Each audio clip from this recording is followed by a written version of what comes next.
अस्सलामु अलैकुम नाज़रीन, आप सभी का न्यूज़ टुडे उर्दू में खैर मकदम है। स्वीडन में कुरान पाक के ख़िलाफ़ जो बेहरुमती हुई है उसके ख़िलाफ़ पूरी दुनिया के मुसलमानों में गम व गुस्से का माहौल है, बरहमी का माहौल है। उसी के एहतजाज में आज इस्लामपुर में रज़ा कमेटी के बैनर तले एक एहतजाजी प्रोग्राम का इनेकाद किया गया, जिसमें स्वीडन के प्रधानमंत्री के पुतले को नज़र आतिश किया गया। साथ ही स्वीडन का जो कौमी झंडा है उसको भी नज़र आतिश किया गया है। आप देखिए, ये तमाम तस्वीरें हैं एहतजाज की। इस एहतजाज की तस्वीरें आप इस्लामपुर से बराह रास्त देख रहे हैं और आपको हम बताना चाहते हैं कि कुर्बानी के दिन 10वीं ज़िलहिज्जा के मौके पर कुरान पाक के नुस्खे को बाज़ाब्ता तौर पर पुलिस की निगरानी में, मीडिया की निगरानी में, अदालत की इजाज़त से सनवान मोमी का नाम भी एक बदबख्त ने जिस तरह से कुरान पाक के नुस्खे को माज़अल्लाह ऊपर उछाला, पैरों तले रौंदा, उसके बाद नजर आतिश किया, ये वाकई घिनौना काम है। किसी भी एक अच्छे इंसान के लिए, मुसलमान तो किया बल्कि किसी भी अच्छे इंसान के लिए काबिल बर्दाश्त नहीं है।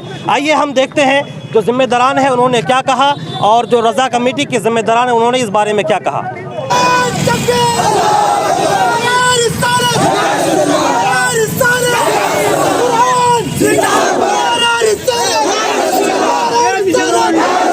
हमारे साथ इस वक्त मौजूद हैं रज़ा कमेटी के प्रेसिडेंट, जिनकी निगरानी में रज़ा कमेटी के बैनर तले जो आज एहतजाज इस्लामपुर में पुरजोर तरीके से मनाया गया, स्वीडन के झंडे को नज़र आतिश किया गया, स्वीडन के प्रधानमंत्री के पुतले को भी नज़र आतिश किया गया है। हमारे साथ मौजूद है जनाब मसरूर आलम साहब। आप बताइए, आज का प्रोग्राम आपने किस मकसद के साथ मुनाकिद किया है और बिलखुसूस 10वीं ज़िलहिज्जा के दिन स्वीडन हुकूमत के निगरानी में बाज़ाब्ता अदालत के इजाज़त के साथ मीडिया पुलिस के हिसार में कुरान पाक के साथ बेहरुमती हुई, नज़र आतिश किया गया, इस काम को आप किस नज़रिए से देखते हैं? ये बोले। सबसे बड़ी बात कि ये सोचने वाली बात है कि फ्रीडम ऑफ स्पीच और फ्रीडम ऑफ आज़ादी के नाम पर ये लोग क्या कर रहे हैं दुनिया में कि तहलका मचाए हुए हैं। सबको इस्लाम को ही निशाना बना रहे हैं, इस्लाम को टेररिज्म का नाम दिया जा रहा है। लेकिन आप देख पा रहे हैं कि कभी भी पूरे इस दुनिया में कितने ही 200 करोड़ से ज़्यादा मुसलमानों की आबादी है, कभी भी किसी ने किसी भी धर्म के किताब को आज तक नहीं चलाया है। अब कितना घटिया देश है स्वीडन, जिसमें एक आदमी को इजाज़त दिया जा रहा है कि तुम दूसरे धर्म का जो किताब है उसको मस्जिद के सामने लाके चलाओ। ये बहुत ही दुख की बात है, बहुत ही अफसोस की बात है। आज हम क्योंकि जब से ये घटना हुई थी तब से हमारे आचार संहिता जो होता है, मतलब कि इलेक्शन की वजह से रूल रेगुलेशन जो था हम यहाँ का बिल्कुल अलग था, इलेक्शन कमीशन के हाथ में था। तो उस वक्त इलेक्शन की वजह से हम लोग चुप थे, लेकिन जैसे इलेक्शन ख़त्म हुआ तो हम लोग किसी दिन की तलाश में थे और हमें वो दिन मिला आज। और हम लोगों ने ये प्रोटेस्ट इसलिए निकाला कि स्वीडन हुकूमत तक हमारी खबरें पहुँचे, हमारी बातें पहुँचे और वहाँ पे एक ऐसा अच्छा कानून बने कि किसी भी धर्म की किताब को जलाना एक टेररिज्म, आतंकवाद माना जाए। कि कोई भी अगर किसी भी धर्म के किताब को जलाता है तो समझिए कि वो आतंकवाद को बढ़ावा दे रहा है या वो आतंकवादी, अगर जो जलाता है वो आतंकवादी है। स्वीडन में इससे पहले भी एक बार कुरान को जलाया गया था और दूसरी बार भी जलाया गया है। तो इस ताल्लुक से पूरे दुनिया के मुसलमान समेत जो अमन पसंद लोग हैं एहतजाज कर रहे हैं। रज़ा कमेटी के बैनर तले आज आपका एहतजाज हुआ, तो आप उन तमाम लोगों को, दुनिया भर के तमाम लोगों को क्या मैसेज देंगे कि कुरान पाक को जो जलाया जा रहा है तो उसके ताल्लुक से मुसलमानों के अंदर कैसा ईमानी कौमी जज्बा होना चाहिए? बिल्कुल, ये आप तो बिल्कुल जाहिर हो रहा है कि हमारे जो मुसलमान हैं इनके अंदर जज्बात है, कुरान के लिए निकलते हैं। लेकिन खासकर हमारे वेस्ट बंगाल जो बहुत पिछड़ा हुआ है, बहुत पीछे पड़े हुए हैं कि आज हम लोग अपने दीन से भी बेहतर ज़्यादा हमारे लोग ऐसे हैं 90% जो दीन से ज़्यादा एक पार्टी को अहमियत देते हैं। एक पार्टी के नेता पर या किसी पार्टी के एक झंडे पर अगर एक आज छोटी सी आँच आ जाए तो हज़ारों की तादाद में रैली लेकर निकलते हैं। पार्टी के नाम पर, प्रधानमंत्री के अगेंस्ट में, किसी फंड के नाम पर हमेशा वो लोग निकलते हैं। लेकिन जब भी धर्म और कौम की बात आती है तो लोग पीछे हो जाते हैं। आज इसका कारण आप देख पा रहे हैं कि नौजवान ही है, बहुत सारे लोग हैं जो मेच्योर्ड लोग हैं, बहुत सारे लोग हैं जो गार्जियन टाइप के लोग हैं, वो लोग नहीं निकले हैं। तो इन लोगों की ये खराबियाँ, ये कमियाँ है जो हमें दूर करने की ज़रूरत है। ये जो नौजवान, ये जो बच्चे आपको दिख रहे हैं, ये मैसेज दे रहे हैं पूरी दुनिया को कि जो भी मुसलमान कुरान के लिए, इस्लाम के लिए अपने रास्ते पे निकलेंगे या लड़ने के लिए निकलेंगे तो जितने भी लोग हम लोग हैं, हम लोग उनके साथ में निकलेंगे। लेकिन जिनके जो दिन से फिर चुके हैं हम उनके बारे में नहीं बता सकते हैं, लेकिन हमारा ईमान जिंदा है। उसी ईमान का सबूत देने के लिए और हम अपनी ईमानी जज्बात को लोगों के सामने लाने के लिए कुरान शरीफ के जो बेहुरमती हुई थी उसके खिलाफ हम लोग प्रोटेस्ट के लिए निकले हैं।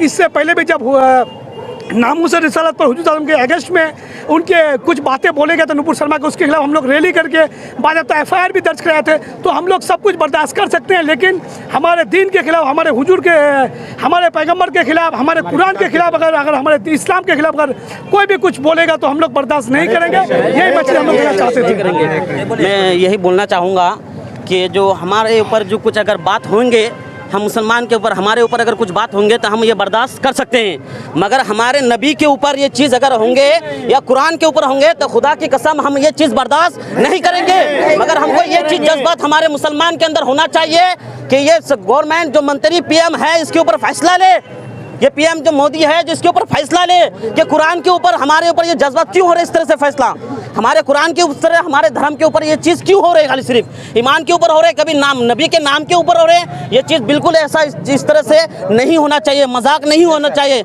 आज हम मुसलमान सिर्फ सब्र कर रहे हैं, जिस दिन मुसलमान यहाँ से हट जाएंगे या कुछ करके दिखाएंगे तो फिर ये चीज़ हम मुसलमान बर्दाश्त नहीं कर सकते नबी के नाम के ऊपर। बस मैं यही कहना चाहूँगा। बोलिए।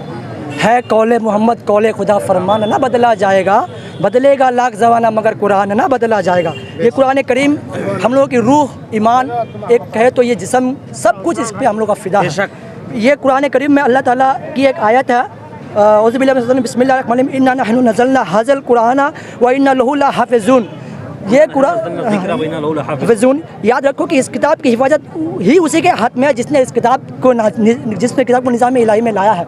ये मलून जिसने इस किताब को कुरान करीम को जलाया है, अगर वो समझते हैं कि इस किताब को हम जला देंगे या फाड़ देंगे, फेंक देंगे तो इस्लाम इस दुनिया से ख़त्म हो जाएगा। मैं उस मलून को कह देना चाहता हूँ कि तुम्हारे इस जलाने से ना इस्लाम ख़त्म होगा और ना इस्लाम पे कुछ आ सकता, क्योंकि इस किताब की हिफाजत खुद अल्लाह ताला ने गवाही दी है कि इस किताब की हिफाजत मैंने खुद इसको बनाया, इसकी हिफाजत मैं खुद करूँगा। तो मैं उस ये जो फ्रीडम ऑफ स्पीच इजहार नाम की आज़ादी के नाम पर ये जो यूरोप कंट्रीज़ करते हैं, इनको एक सख्त इस मसले पर आवाज़ उठाना चाहिए कि भाई ये कैसी है, ये इजहार नाम की आज़ादी है।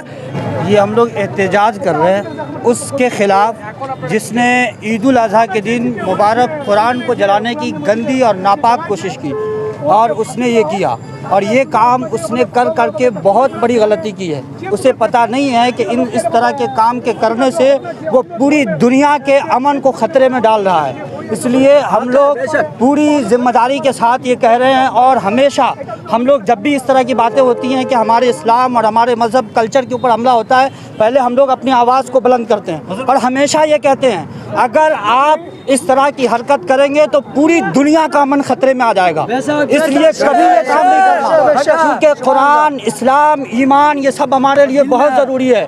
अल्लाह और उसके रसूल, उसके कुरान के ख़िलाफ़ अगर किसी ने भी आवाज़ उठाया तो ये पूरी दुनिया का अमन ख़तरे में डालेगा वो उठाने वाला। इसलिए जिसने ऐसी हरकत की है उसके ख़िलाफ़ गवर्नमेंट सख्त से सख्त कार्रवाई करे और हम अपील करते हैं भारत की सरकार से कि वो वहाँ अपनी बात को रखे ताकि दोबारा ऐसी हरकत ना हो जिससे दुनिया का अमन ख़तरे में आए। दुनिया का अमन को अगर बचाना है, दुनिया के अमन को आप अमन की तरह रखना चाहते हैं तो आप कभी भी इस्लाम के ऊपर उंगली ना उठाएं। चलिए, बहुत बहुत शुक्रिया। तो नाजरीन, ये थे तमाम लोग जो आज कुरान पाक के ख़िलाफ़ जो स्वीडन में बेहुरमती हुई, आज इन लोगों ने अपने गम गुस्से का इजहार किया। स्वीडन प्रधानमंत्री की तस्वीर पर उसके पुतले को नजर आतिश करके, स्वीडन हुकूमत के झंडे को जला करके। और आपको मालूम होगा कि 10 ज़िलहिज्जा को कुरान पाक की बेहुरमती की गई थी। सनवाल मोमिका नामी एक बदबख्त ने इजहार राय की आज़ादी, फ्रीडम ऑफ एक्सप्रेशन के नाम पर कुरान पाक के नुस्खे को ऊपर उठाया था, नीचे फेंका था, माज़अल्लाह फिर नजर आतिश किया था। इस वाक़या के ख़िलाफ़ पूरी दुनिया के मुसलमानों में गम गुस्से का माहौल है। लोग एहतजाज कर रहे हैं, रैलियाँ निकाल रहे हैं। उसी पेश मंज़र में आज इस्लामपुर में रज़ा कमेटी के बैनर तले एहतजाज किया गया, रैली निकाली गई। बस इसी तरह की दीनी, समाजी, अदबी खबरों की वाक़फियत के लिए देखते रहिए न्यूज़ टुडे उर्दू। अब दीजिए इजाज़त। अस्सलामु अलैकुम रहमतुल्लाहि व बरकातुहू।